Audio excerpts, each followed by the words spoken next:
when you're investing, you will want to select the right strategy, the right investment strategy that gives you the maximum returns with the minimum risk.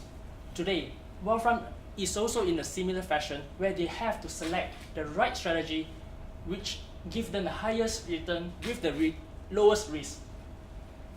Currently, this company, Wealthfront, is unsure about three things. They're unsure about what is the right plan to reach a breakthrough in this wealth management field. They're unsure how can they survive and thrive in this competitive environment. And they're unsure on how they could rebound from its loss of market leadership. However, we envision a better tomorrow where Wealthfront can become the top in the market and to be the first to secure Series D funding and eventually moving towards IPO. And in this gap between current and future, we have identified two key questions that we must answer. Firstly, how can Wealthfront build the trust and transparency? And secondly, how can Wealthfront thrive in this competition and to achieve its goals? And to bridge this gap between current and future, and to answer the two questions, we present to you our two strategies: strengthening the ship and expanding the horizon. Strengthening the ship focuses on how Wealthfront can build the trust and transparency among the customers, and expanding the horizon focuses on how Wealthfront can leverage on the volume and also the accessibility to increase the customer base, which eventually will lead to IPO of the company. Before I go straight into our two key strategies, let's take a look at our situation analysis.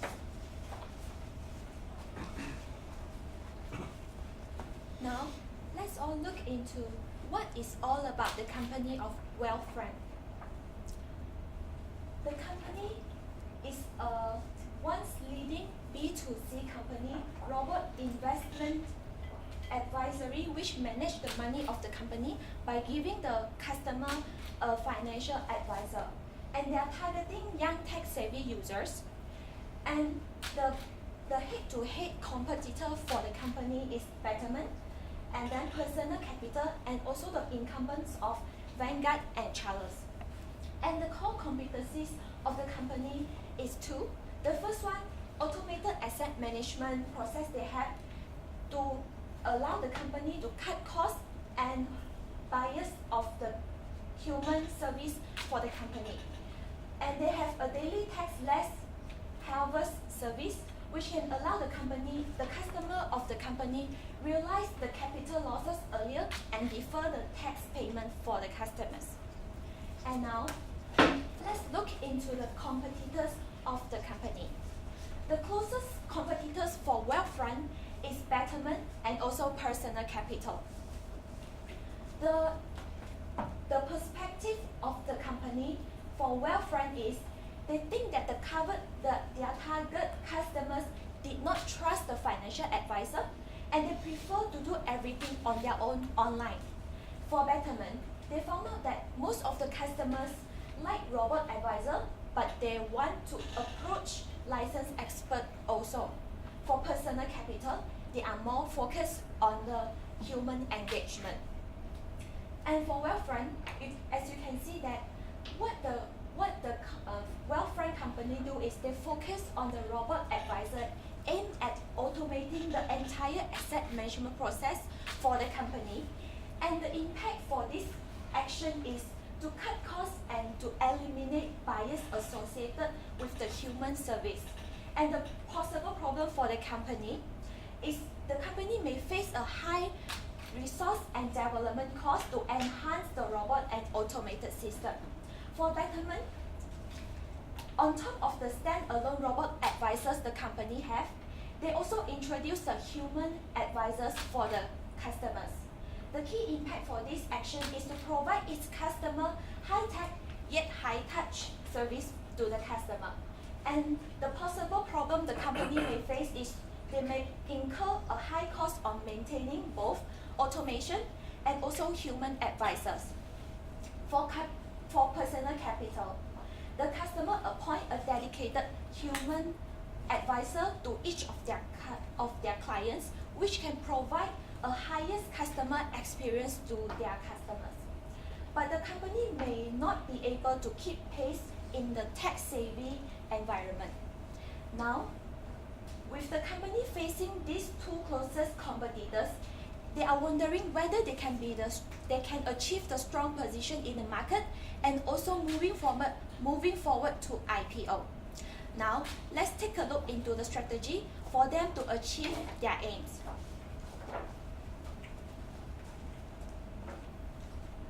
So, the largest key barriers that the company is facing is that it's actually facing a huge lack of trust.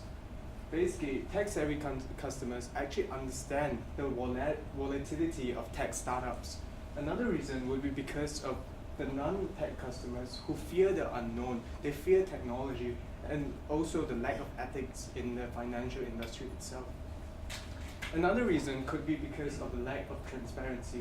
The industrial practices are not very encouraging. For example, a very pervasive problem would be undisclosed hidden fees that financial industries tend to use a lot. So the way that we plan on fixing this would be to use a service restructuring method. In a service restructuring method, the first step will be to focus on reducing the number of services. The reason why we want to do this is to build a niche. We want to say that we proudly focus on quality and not quantity. And this also helps us to fasten the execution that we have. In step 2, what we want to do will be to further comfort our tech-savvy users.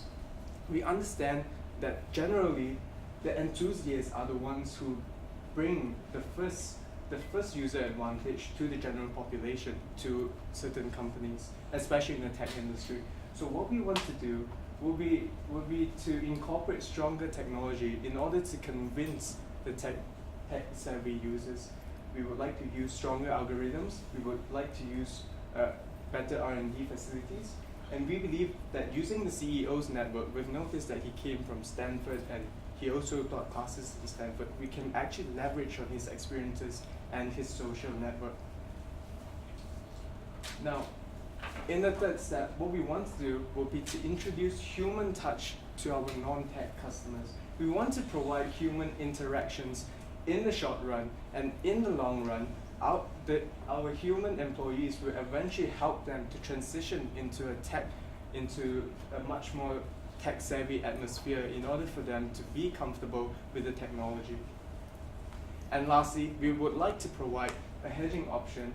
One of the hedging options that we decided would be derivatives. For example, we will allow them to have call options or put options. And lastly, we would like to have insurance plans. We would like to implement it by first providing it free of charge for the first few months, and then after that, we'll slowly transition it into premium packages and etc. Now, for the next thing that we would like to do would be company restructuring. So this model is based on a case study by Zappos. Zappos is famous for its ethics, and these are a few of the things that they've done in order to form an amazing culture that would focus on ethics and also performance. Before the implementation of the plan, we would first like to use an anonymous survey to discover the real pain points of why discomfort exists in the financial industry.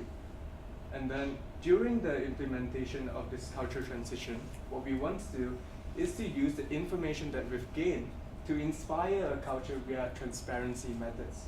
One of it would be to change the KPI.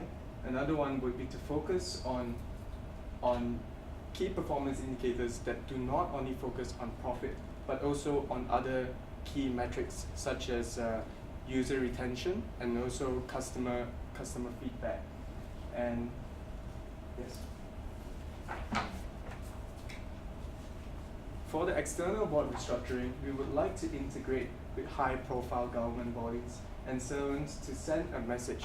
For example, what Apple did was that when Apple was a dying company and when Steve Jobs came back, what he did was that he brought along the CEO of Zara back onto the external board, and the CEO of Oracle, Larry Ellison, in order to send a message that they are trying to do their best to provide a design platform and tech platform and combine them together. This is to induce confidence and the understanding of the company's directions.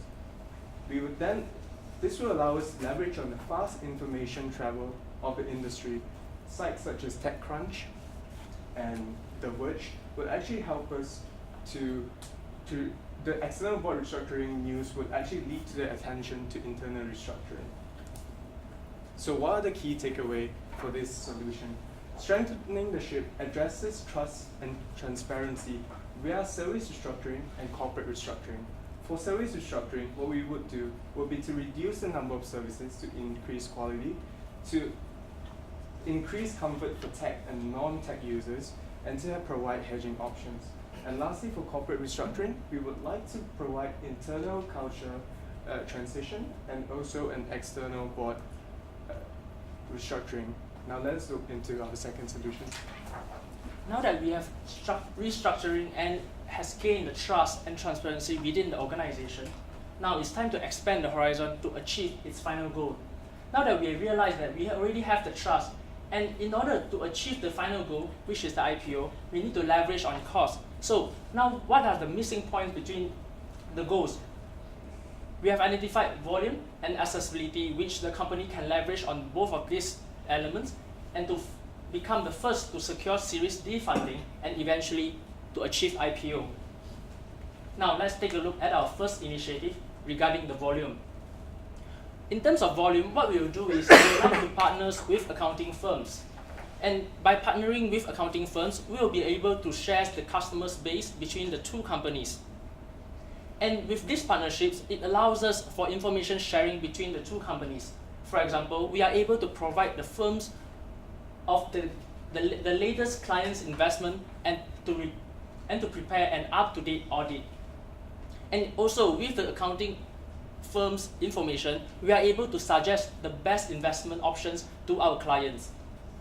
And also with the partnership, it is able to lead to an increased network effect. What we would like to aim to achieve is to fill up the gap between this ecosystem and eventually to become the go-to company that people will go for their wealth management. And we believe that through this partnership, we are able to increase the users base and eventually the volume. Then, our second initiative is to focus on the accessibility. There are two target markets that we would like to target. Firstly is the middle-aged consumers, and secondly is the tech-savvy consumers. In terms of the middle-aged consumers, we would like to install automated teller machines in convenient places. What this ATM allows is for the consumers to be able to cash in and to put their cash to invest in our investment options. Not only we allows accessibility to the middle-aged persons, it can increase our company physical presence and also our brand awareness, which eventually will help in the company trust and transparency. And in terms of the tech-savvy target market, what we'll do is to start accepting cryptocurrencies such as Bitcoin and Ethereum. What leads and innovates and inspires us of this strategy is that currently people are holding less cash and they are start investing in these cryptocurrencies. And by starting to accept cryptocurrencies first in this industry, we're able to allow the consumers easily to invest in our investment options. And also, we believe because Bitcoin and other cryptocurrencies live on the blockchain ecosystem, it allows a faster investment decisions compared to the traditional security system.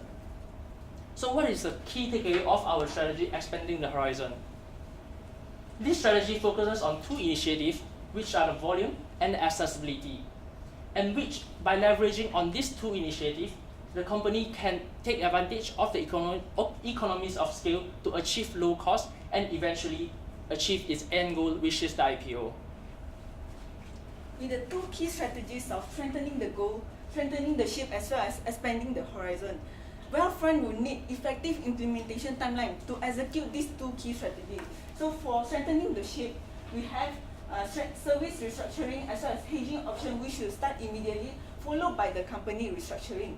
So for the second strategy of expanding the horizon, we will start with partnership, followed by ATM, ATM machine, as well as management of the cryptocurrencies. And this, for the first strategy, it will lead to increase in trust, while the second strategy will lead to increase in accessibility as well as increase in user volume. So for this, you will create the chain effects, which will lead to lower cost overall. So the financial impact on this company will be on the cost and the cost minimization plan that we have constructed based on the two strategies. So for the first strategy of strengthening the ship, we have R&D, which will minimize it using by having a small team with the same objective to achieve.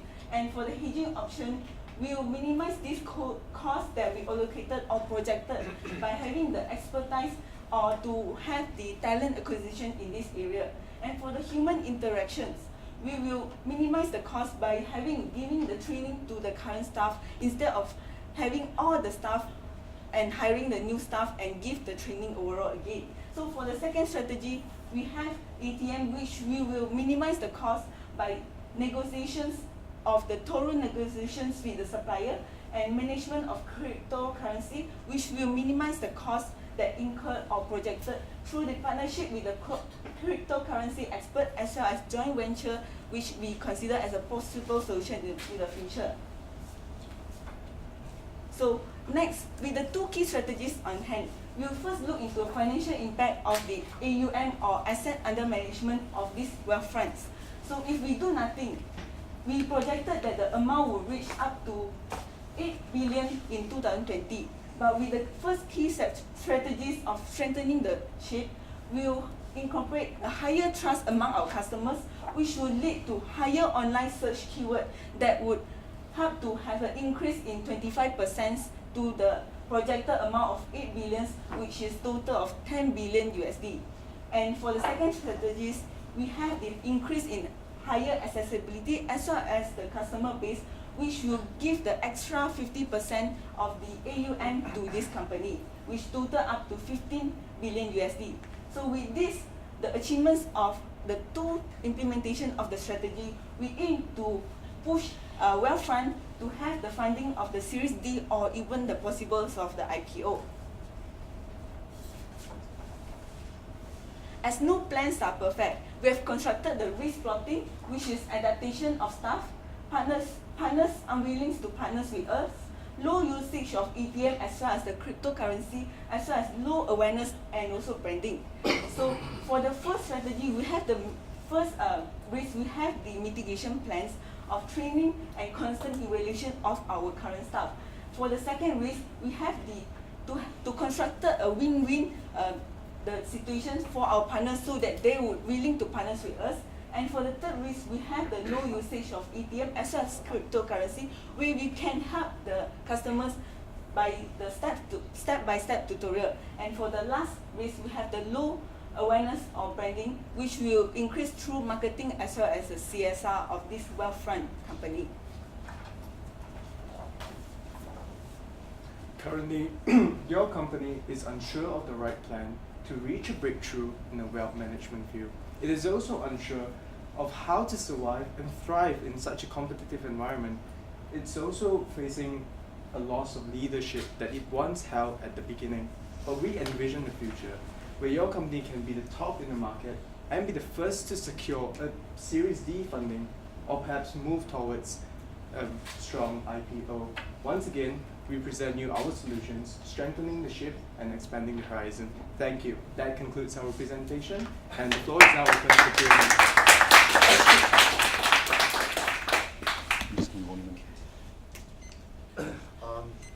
Firstly, sorry. Can I just ask you to go back to your strengthening the ship slide? On your first slide concerning the key areas, you mentioned one issue that the company is facing is lack of transparency. Can I ask where that transparency you feel is lacking? Because at the moment, the company is very transparent in how you invest, how you reshuffle the portfolio, how you reallocate, and relative to peers, there's a lot of transparency in what you do. So I'm wondering, where do you feel there is a lack of transparency? And then the second question I have is on the subsequent page, you say you want to reduce services. What services do you want to reduce? Because there's not that many services that you currently provide. Okay, so basically just to address your first question, when it comes to lack of transparency, what we've discovered from the case study, which was done last year, they've noticed that a lot of them, there is the perceived transparency and also the solid transparency. When it comes to solid transparency, a lot of the middlemen, especially the ones who, like, for example, in asset management, you will have people who deal with customers. Most of them would be excluding some information or providing some extra information, which also manipulates the transparency. And another one would, of course, be the perceived transparency, where people, despite the fact that it is very strong already, as it has been in the industry for such a long time, the financial industry, but for such a long time in the industry, but there are still many people who are influenced by different things such as the media and etc. And that's what. So, but these issues are industry issues, Not as specific. opposed to specific to our company. Pardon? So these are industry issues, but they're not specific to our company because, you know, our company Wealthfront is very much fully transparent. It's true, but because right now we are trying to transition into the average consumer as well. Like the tech-savvy consumers, they understand, they truly do understand, but they are still afraid of the volatility of the tech startup. But the normal average consumer who does not usually put himself in the face of technology will be worried, and what we want to do will be to just simply allow them to feel comfortable. Okay, understood. Thank you. And then on the second service is about the reduction of services. Oh, sorry. So when it comes to reduction of services, what we believe is that we need to focus.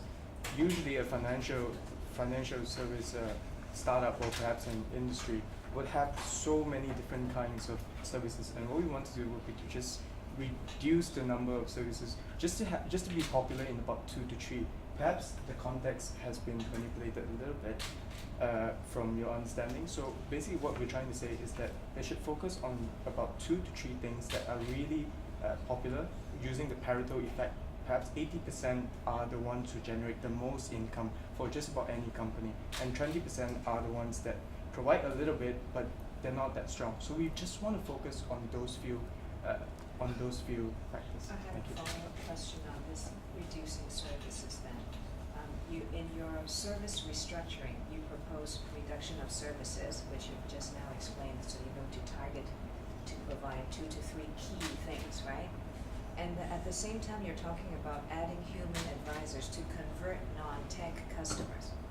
It's true. So I wonder, I mean, just from hearing it, if the non-tech customers are already investing somewhere else with, and they lack the human touch, you're reducing your services. What are you proposing to them? Basically, what we realized from the case was that this company is actually in a very good position because it is very, very transparent compared to the old firms and the major industry players. So, but most of the average consumers don't really understand this yet. So what we want to do would be to help them and to guide them by having human touch first, and then eventually transition them to this tech-savvy stage, because they don't understand that this is a lot better compared to the old methods. And what we want to do will be to provide them that stage and to give them comfort. But you have to convert them. You have to bring them over from another service provider. We don't have to bring them over exactly from the other service providers as well. We can actually leverage on the existing ones as well. And another thing is that Existing non-tech customers. existing non-tech customers. That's true. Yeah. Thank you. Again, I think I will probably dwell more in that question on this, when you're saying restructuring of the services. In that same point itself, you're actually adding more services. You're adding hedging options, you're adding insurance services, you're actually widening the product base. Okay. So And second is on the delivery model. So I heard there's a cost reduction plan, and I didn't see that additional cost being added through ATMs and some of the new delivery channels that you're talking about. How exactly would that convert into additional revenue, and I think there's a slide that says the things that you would do. Which one? Correct. The first part. So the 7 million in terms of directly converting into how different would it be from somebody who's currently coming to your online channel? You are sure that would start coming in through the ATMs, etc. Basically, these costs actually. Cost incurred. This cost incurred by the company, not cost incurred by the. It means to be able to consumers. implement these strategies, we'll need to incur. Spend. Yeah, yeah. So, yeah.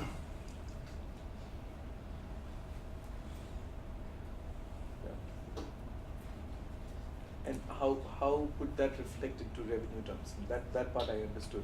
The cost, Wealthfront is going to invest this cost to be able to generate more revenues. And what is the assumption there? What do you think that you're not able to attract those people will suddenly start coming now? Okay. I think I understand what you're trying to say. I'm trying to understand why how the reduction of the cost can generate more revenue. Basically, what we're trying to do is to create an economies of scale. And when you achieve a level of an economies of scale, you can reduce costs exponentially. And when you reduce costs exponentially, you will be able to implement more marketing strategies and perhaps better R&D and have a better algorithm and everything else. So from that, we can actually leverage on that, and then move towards a larger number of users. By having a large number of users, we've noticed that in the tech startup industry especially, for example, when Facebook launched itself, for the first few years, it didn't have any revenue, but it had one strong key metric, which was the number of users. By leveraging on the number of users, we can secure better funding. And if you notice in the case study, the reason why the main competitor is actually doing so much better is because they have so much more in terms of funding, about 150% higher than Wealthfront. And what we want to do is to secure funding as soon as possible and be aggressive about it and be able to achieve what we want. So how do you see the business model evolving? Are you a business platform which has this scale, that it has too many users, or are you a business model that is going to innovate and you are a technology company, you keep coming up? Because that is contradictory to the reduction of services. So where are you? Are you a scale-based company, or are you a design and going back to your point? We would like to follow the Snapchat model, where they don't actually offer a lot of services. They only offer about a few services, but they still focus a lot on market retention, where they get a lot of users and they leverage from it. Yeah. If I go to your next, expanding the horizon, again I have two questions. The first question is, you've chosen to partner with accounting firms. Why? And then the second question I have is, when I look at your accessibility, you've chosen to introduce Bitcoin, which is contrary to the issue of trust. Bitcoin is probably one of the most untrusted asset classes. Right, I will first address the question of the accounting firms. Firstly, we try to consider between insurance or accountings, but we realize that it is a higher possibility for the accounting firms to partner with us, because insurance insurance companies may think that we are trying to take their customers. But for accounting firms, as the second column has shown, by partnering with them, we are able to provide them the latest investment decisions that has been made by the users. So it helps. It's an information sharing platform and it's a win-win situation between both the companies. But I mean, accounting firms, they're not vested in having any interest in terms of wealth management. Your service is a wealth management service. Yeah. Accounting firms, they don't, They are not. you know. Yeah, they are not doing. Correct. It's about sharing the information about the customers and providing the best options in our own expertise. In our case, is wealth management, and for accounting is for the accounting expertise. May I follow up on that? What will the accounting firms be benefiting? It's about the latest information of our clients investing their investment decisions of our clients. How can you share that information? It's private. Of course, we will have an agreement with our clients so that they will have a up-to-date audit report also. Just to add on a Yeah. little bit to what my colleague is saying, basically, what we can do is that we can actually get the general information. Like for example, if we have about 1,000 users, so we just look at the key metrics and like look at the general investment decisions. We don't actually have to share like, oh, Mr. A's information. We just look at the general information, and then we provide it to the accounting firms, which they can leverage on and use as a first mover advantage into different tech platforms, for example. I'm sorry, I don't understand what the accounting firms are gaining from this. So if I were an accounting firm, what would I gain out of this?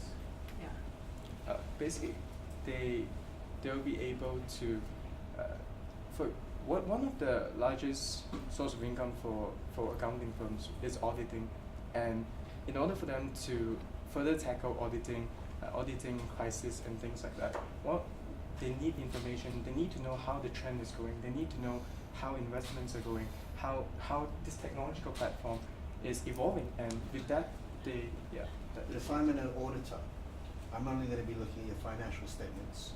I'm going to be looking to the bank or whoever the investment manager is to provide me with a market report on your investment, and that's what I would look at.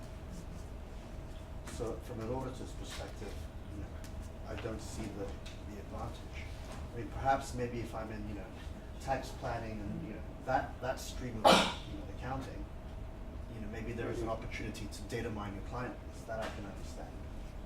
And also, because you're talking about shared customer base between two companies, presumably between the accounting firm and our company.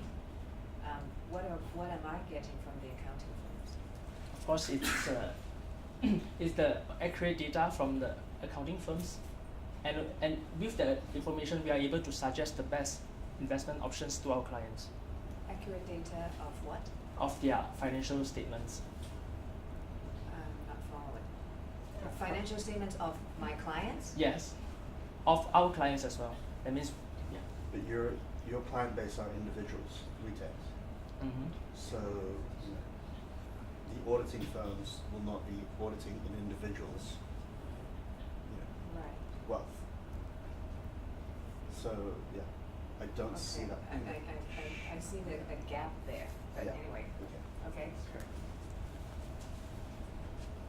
And then on my second question, why Bitcoin? Because Bitcoin is not a trusted platform. The And reason, it goes contrary to your issue of building trust. okay, the reason of accepting Bitcoin is that we realize that there are many people who hold Bitcoins. So it's up to them to use, instead of using cash to invest in our options, and they are able to use Bitcoins to invest in our investment options. Bitcoin though is, rumored to, it's been considered to be heavily manipulated from an asset value, whereas the ethos of the company has been to invest in transparent investment vehicles. So we've always focused on ETFs.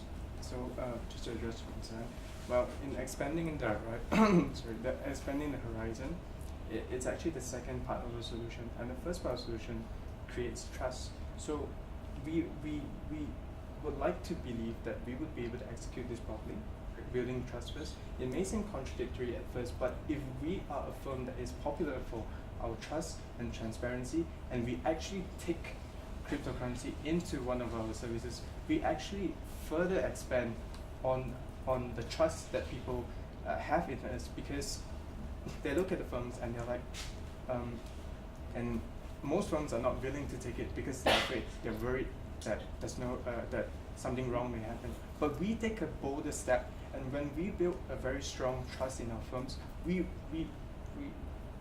test our pressure in such an environment and take the cryptocurrency, and we believe that we can execute properly. Thank you. And there's a case in So I need Japan. to stop there. Thank you very much. Thank you.